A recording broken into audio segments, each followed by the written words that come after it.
নমস্কার বন্ধুরা, কেমন আছেন সবাই? শখের রান্নাঘরে আপনাকে সবার নিমন্ত্রণ। আজকেও আমি আবার একটা দারুণ স্বাদের রেসিপি নিয়ে চলে আসছি। কি রান্না করুম জানেন? দাঁড়ান মুখি রান্না করুম। তার আগে একটা গল্প কইনি। সেদিনকে আপনাকে কইছি না, দামোদরে নতুন জল আসছে, গোলা জল। সেই গোলা জলে আপনাকে কালকে চেম্বার পাচ্ছিল। সবসময় প্রায় পাতে শখে যে ছোট ছোট চিংড়ি মাছ পেলে খাওয়াও যাবো, রেসিপিও হইব, সেই আশায় কালকে চেম্বার পাচ্ছে। চেম্বারে অবাক করার মতন কি পড়ছে জানেন? শুধু ছোট ছোট গলদা চিংড়ির বাচ্চা। জীবনে যে না দেখছি সে আজকে দেখলাম। আর সেই গলদা চিংড়ির বাচ্চাগুলো দিয়ে আজকে দারুণ স্বাদের মালাইকারি রান্না করুন। এখন তো কইবেন মালাইকারি রান্না, এতে আবার নতুনের কি আছে? নতুন তো আছেই। আজকের মালাইকারিটা আমি কলার পাতায় রান্না করুন, আর নারকেল ছাড়া বাদাম বাটা দিয়া। দেখতেও যেমন সুন্দর, অল্প সময় রান্না হয়ে যায়, আর খাইতে তো দুর্দান্ত স্বাদ, আর বেশি কিছু উপকরণও লাগে না। তাহলে চলেন আগে আপনাদের মাছগুলো দেখাই। এত সুন্দর মাছ।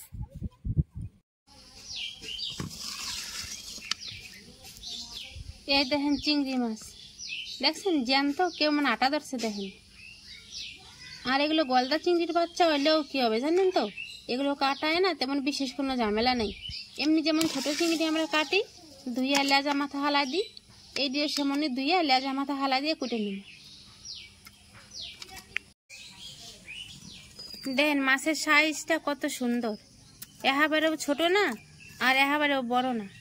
এই সাইজের মাছ দিয়ে কলার পাতায় যদি মালাইকারি রান্না হয়, খাইতে দারুণ স্বাদ লাগে। তাড়াতাড়ি চলেন মাছটি কুইটে দিয়ে নিয়ে কলা বাগানে যাই কলা পাতা কেটে নিয়ে আসি। মাছ তো আমার কুটা ধোয়া হয়ে গেছে গা, আপনাকে কইলাম না চলেন কলা পাতা কেটে নিয়ে আসি। আপনাকে দাদাই কয় কি, কলা পাতা কাটতে তোমার যাওয়া লাগবো না, আমি কাটে নিয়ে আসুম, তুমি ততক্ষণে মশলাপাতি বাইরে রেডি করে হালাও। এই নাকি আমি কিছু কাঁচা মশলা নিছি বাটার নিয়ে।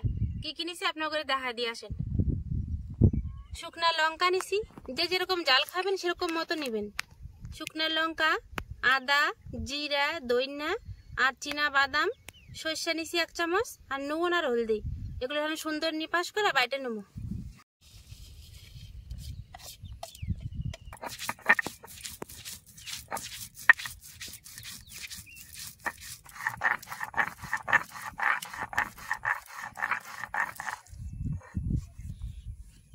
মশলা বাটা হয়ে গেছে আমার। আর ওদিকে আপনাকে দাদা কলা পাতাও নিয়ে এসে পড়ছে। খালি কলা পাতা নিয়ে আসে না, একবার ধুইয়ে পরিষ্কার জগজগা করে নিয়ে আসছে। বাটা মশলাটা এখন আমি বড় বাটির মধ্যে উঠাই নেব।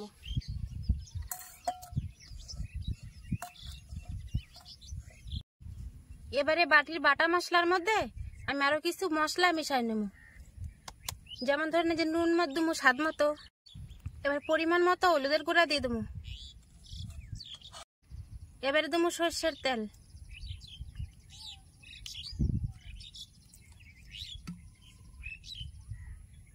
এবারে সব মশলা দিয়ে চামচ দিয়ে সুন্দর করে ভালো করে মিশাই নেব। মশলাটা ভালো করে মাখাই নিছি। এবার এর মধ্যে কুইটে রাখা মাছটি দিয়ে দেবো।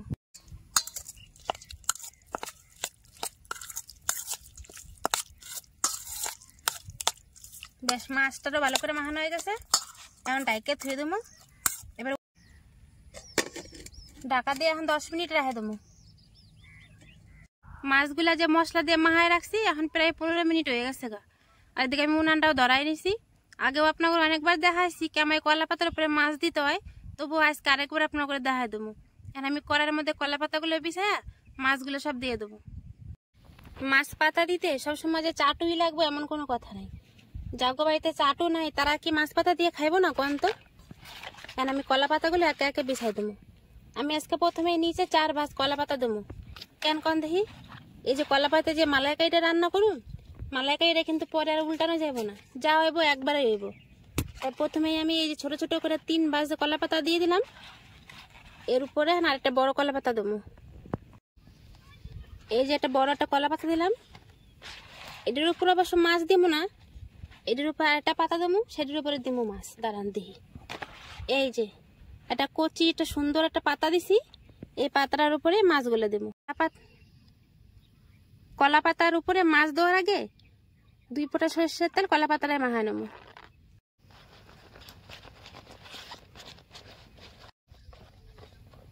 তেল মাখানো হয়ে গেছে, এবারে মাছগুলো ডালে দেবো। মাছগুলো 15 মিনিট মাখায় রাখার পরে মাছের থেকে বেশ খানিকটা জল ছেড়ে দিছে।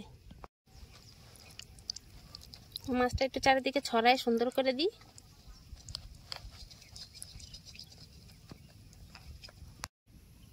মাছগুলো বেশ সুন্দর করে ছড়াই দিছি। আর এখন উপর থেকে ওই যে বাটিটা ধোয়ার জল অল্প একটু দানা দিয়ে দেবো। মাছের মধ্যে জলটা দিয়ে এরকম করে কড়াইটা ভালো করে একটু ঝাঁকায়া মাছ আর জলে মিশাই নেবেন।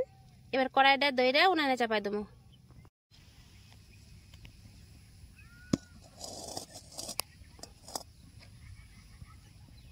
এবার এটা একা একাই হইতে থাকবো। দেখেন বন্ধুরা, তরকারিটা চাপাই দিয়ে আমি 10 মিনিট জাল দিছি, তাতেই কত সুন্দর ফুটতে আরম্ভ করছে। দেখেন, আর মিনিট 10 জাল দিলে তরকারিটা আমার রেডি হয়ে যাব।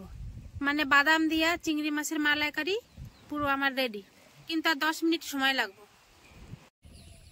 দেখেন বন্ধুরা, আমি অবশ্য ঢাকনি দিয়া ডাইকে আরো 10 মিনিট জাল দিয়ে নিছি। দেখেন উপর থেকে কি সুন্দর তেল ছেড়ে দিছে না। আর ঢাকনি ওঠানোর সময় দেখেন আমার খুন্তিতেও তেল লেগে গেছে। একটু নাড়া দিয়ে দেখাই আপনাদের ভিতরে কত সুন্দর হয়েছে। দেখেন আমার বাদামের মালাইকারি পুরোপুরি তৈরি হয়ে গেছে গা। এখন নামাই নেবো। এখনো ফুটতেছে, দেখছেন। মালাইকারি মানে হচ্ছে ভাত। ভাতের সাথে মালাইকারি না খেলে আর মালাইকারির সাথে ভাত না খেলে তো জমবই না। এদিকে মালাইকারি আমার রেডি হয়ে গেছে, ভাতও বাড়ে নিছি। এখন চলেন খাইয়ে দেখি। দেখলেন তো বন্ধুরা, কত অল্প সময়ে তাড়াতাড়ি করে আমার কি সুন্দর রান্না হয়ে গেল গা। আর বেশি কিছু উপকরণ কিন্তু লাগে নাই কা। আর এত সুন্দর সুঘ্রাণ বেরান ধরছে। কলা পাতায় নারকেল ছাড়া শুধু বাদাম দিয়ে মালাইকারি, এর তো স্বাদই আলাদা। আর মাছটা তো আমার নদীর জ্যান্ত মাছ, সে তো আপনারা দেখছেনই। এখানে খাই দেখুন কেমন স্বাদ আছে। সর্ষের এত সুন্দর ঝাঁজ আসা ধরছে না, দারুণ লাগা ধরছে ঝাঁজটা।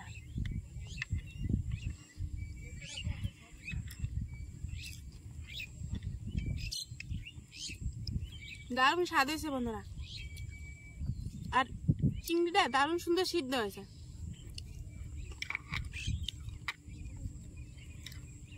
ভাইবেন না যে কলার পাতে কি চিংড়ি মাছ সিদ্ধ হইব। যদি বড় বড় মাছের পিচ সিদ্ধ হয়ে যায় তাহলে চিংড়ি তো কোন ছাড়, সিদ্ধ তো হইবই। আর ভিতরে তেল ঝাল নুন সবই ঢুকছে, দারুণ লাগছে খাইতে।